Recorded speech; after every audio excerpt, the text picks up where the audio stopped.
Nama aku Joe dan background aku, study aku belajar di Johor, aku ambil course fashion design dan sekarang aku mengajar, aku jadi lecturer di sebuah college dalam bidang fashion design jugalah.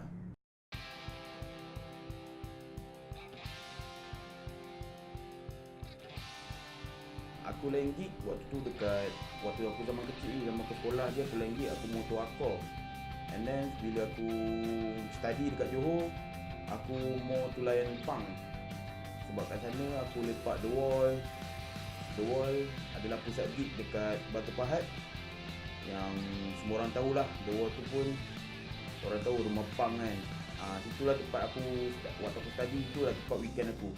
Tapi kat sana more tu scene punk lah, punk, skinhead.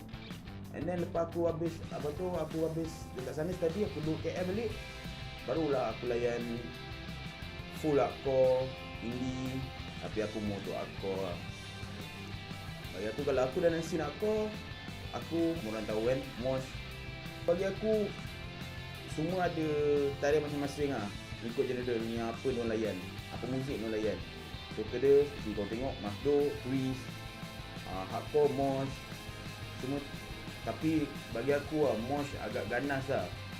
Tapi bagi pandangan orang memang ganas. Bila aku dalam mosh baru aku tahu brotherhood semua dalam tu. Jadi kau tahu tak, kebanyakan aku jumpa kawan-kawan aku semua daripada scene. Itu paling best aku rasa, merapatkan silaturahim bagi aku. Memang daripada jauh kau tengok ganas budak mosh ni. Tapi bagi aku, bila kau masuk dalam mosh tu, kau tak rasa benda tu ganas, kau rasa benda tu happy. Bila kau jatuh dalam mosh pit, orang semua akan angkat kau. So masuk kat situ, brotherhood memang kuat kat dalam tu, kat dalam mosh tu. So janganlah orang kat luar selalu judge orang, apa benda ni, menari pukul-pukul orang. And then orang tak faham fun dalam mosh tu macam mana. Kebanyakan orang semua terkejut tu. Aku daripada lecturer, ambil course fashion design, lecturer fashion design, and aku layan scene pula, scene hardcore. Yang bagi diorang ekstrim lah benda tu, hardcore kan. Kebanyakan korang mesti fikir kan, budak fashion design ni kebanyakan lembut, and then tak layan scene hardcore, tak layan benda-benda muzik keras ni. Tapi aku berlainan tu. Sebab aku tak tahu lah, aku in gila tu dengan scene hardcore ni, aku tak tahu kenapa. Walaupun tak kisahlah orang nak cakap apa, itu tak boleh menghalangkan aku tu. Bagi aku benda tu, orang yang judge aku ni tak boleh menghalangkan aku untuk layan scene ni. Sebab sini bagi aku, sebab korang kena rasa sendiri, background tak menghalangkan engkau untuk layan scene tu. Bagi aku, tak kisahlah kau background apa. Bagi contoh, ada satu band aku layan kat The Wall. Satu band ni The Papas. Aku layan dia layan muzik, dia bawa satu muzik, dia bawa satu lagu kat atas kat gig tu. And dia bila turun lepak kat bawah, aku sembang dengan dia. Aku tanya, diorang daripada mana? Daripada Sedang.